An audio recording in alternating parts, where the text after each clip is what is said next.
Alright guys, welcome back. GM Light here, aka Amber Heard Simp #1, your friendly neighborhood Amber Heard Simp. And I'm here to review Aquaman 2 The Lost Kingdom right off the bat. My first problem is that Amber Heard should have been in it an hour and 50 minutes longer. Aquaman shouldn't have been the main character. It should have been called Mira The Lost Kingdom. And I'm kind of disappointed that she didn't cut Aquaman's finger off with a bottle. That's just a little bit disappointing. I also think it would have fit in with the lore of Aquaman instead of being Black Manta. But nah, I'm just kidding. We're here reviewing Aquaman, The Lost Kingdom, the last DCEU movie, the last one to finally come out. And goddamn, it's like sad. I've never seen a studio hate its fans the way that Warner Brothers hates DC fans. At every corner, they fucked us over, they changed course. Every overreaction just totally destroyed the universe. Even the fans that they had, they alienated. They didn't win over new fans. So they just slowly dwindled down their fan base until it was nothing. You go into the theaters now and it's just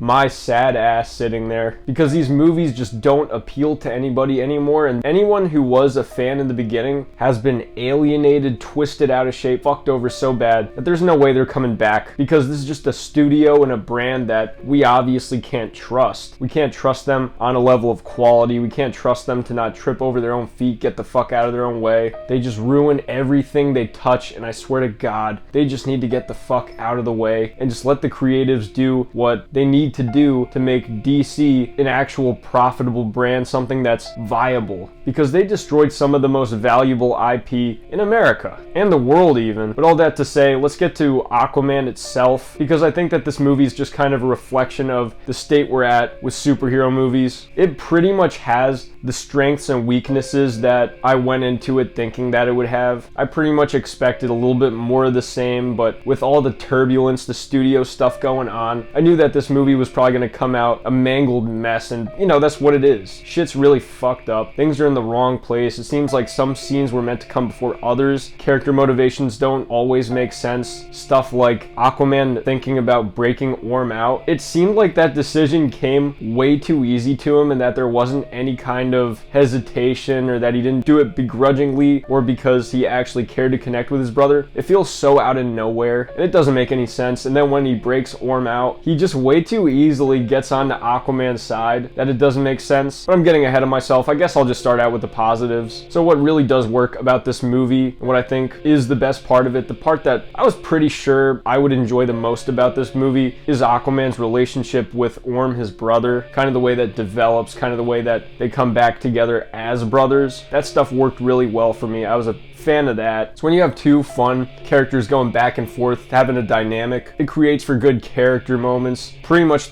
all the funny jokes in the movie revolve around their dynamic, because you have that typical comic book humor, which just, it doesn't work anymore, and I don't think that these studios understand anymore. People are tired of this quippiness, this jokiness, everything being a joke, everything being light. Every 30 seconds, gotta have a quip, gotta have a joke. The Marvel shit. This movie has its fair share of that, and for the most part, it doesn't really work for me. But I will say, when it comes to Arthur and Orm, that was funny. They had a lot of funny moments together. Easily the best part of the movie, and even has a little bit of a heart. I could see a different cut of this movie that took things just a tiny bit more seriously, where the whole movie kind of worked, was structured better, and the heart of the movie would have been him and his brother. I also don't think that this is a major downgrade from the first movie. I like the first one a lot, and the first one's 100% a lot better than this movie. And it felt like where things should have happened was, this movie really needed to step up and needed to evolve and not just kind of be more of the same, which more of the same is good, more of the same is fine, and this really was more of the same. But at this point, to actually win people over, get butts and seats, and actually impress me, you kind of need a lot more than this. But for the most part, you know, on the lighter end of the cheesy Aquaman stuff, the stuff that I enjoyed in the first movie, it was present here and it still works. And Aquaman as a character, he doesn't really have any kind of development in this movie. He doesn't really have an arc or anything like that, but he's entertaining, and I like the relatable way that Jason Momoa plays him. But now getting onto the negative, it's just another kind of mid-ass comic book movie. It's got pretty much all the problems that I thought it would. It doesn't have anything that pops, doesn't have anything that stands out. I also was a little bit disappointed by Manta's presence in the movie. I thought that he would be better and not just kind of motivated by the weapon, like getting possessed and shit. I don't really like when villains are controlled and they're not really making their own decisions, and that's kind of what it feels like with with him, even though he is on this revenge path. It just feels like the movie he's being manipulated by this Black Trident, and he's not an active participant in his plan. And ultimately what his plan is, it's kind of fucking stupid. It's some weird, convoluted scheme to make climate change happen so that the ice caps melt and release the villain army. It's not really a spoiler. It's pretty much what was going on with the trailer. The whole goal of it is to unlock this lost kingdom, but the means by which it is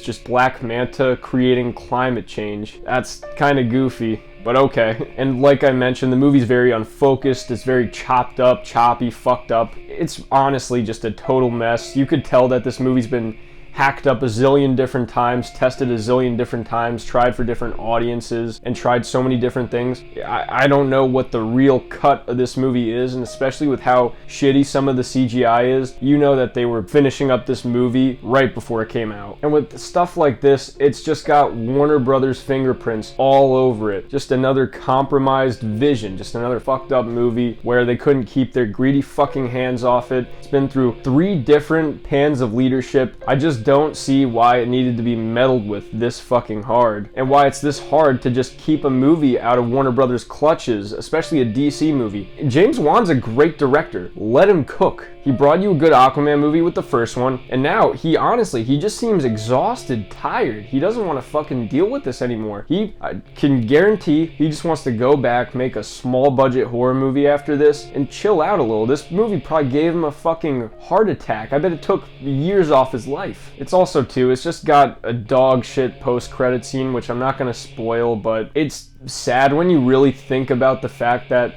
it's the last thing that we will see, our last glimpse into this universe of the DCEU, which started with Man of Steel back in 2013. And I know it's not the movie's fault. The whole thing with this movie is that it is a dead man walking. It's like every DC movie this year, it's like watching a group of guys just walk up to the fucking thing to get hung publicly. Dead men walking, that's what they are. And this movie is better than Blue Beetle, it's better than Shazam 2. It's definitely not the worst DCEU movie that they've ever made. I have a hard time seeing anyone straight up hating it. And if you like the first one, I'm sure that you'll get a little bit of a kick out of this movie. I got a bit of a kick out of it, but ultimately it's not very memorable. I don't think I'm gonna rewatch it. And I just felt ultimately left incredibly just numb. You know, you have these CGI battles, you feel numb. I'm so used to it. It's so not special anymore. Spectacle, over effects, green screen, all that stuff. It just, at this point, it really doesn't impress me anymore. It feels like there's no scope, stakes. The best parts of this movie, action-wise, personal battles. Like when Aquaman fights Black Manta, it's cool. I enjoyed it. I felt the actual action, the punches, everything going on there. You feel how close one of them gets stabbed. It's very intense, but you know, it's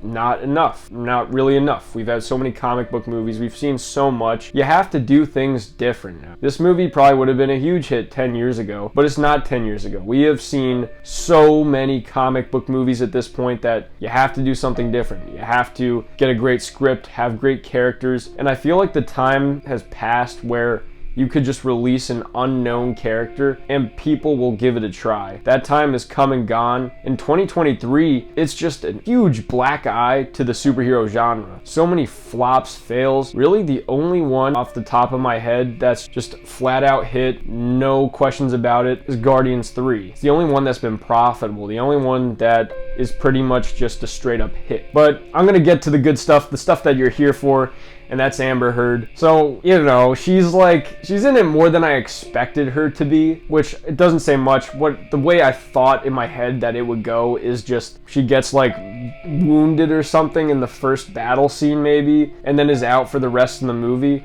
She's actually in it more than that, but you could tell though that she was supposed to have a lot more to do and have a lot more in the scenes, and I think that they whittled her down to a thimble. She shows up as just a very glorified multi-scene appearance. She really has no lines. She doesn't really say much, and even when she does have lines, her dialogue is very kind of artificial, wooden, and it's usually just to give exposition. Just absolutely no personality or charisma coming out of her, and you could tell that her and Jason Momoa want nothing to do with each other. You could tell that she just looks like a dog on a leash. She looks like she's just trying to like keep her cool. She's there to give her lines. It was like Ezra Miller on the Flash red carpet. Just a dog on a leash. She's there to work, doesn't want to do much else, and she's not really giving much of a performance. Not that she's really given anything to do or any kind of emotion. It's very, very basic. Probably more than I expected, because she was actually, in it throughout the movie instead of just like one scene in the beginning and one scene in the end. She was in it throughout the movie and she has a little bit to do, but in those scenes, very basic. You could tell that there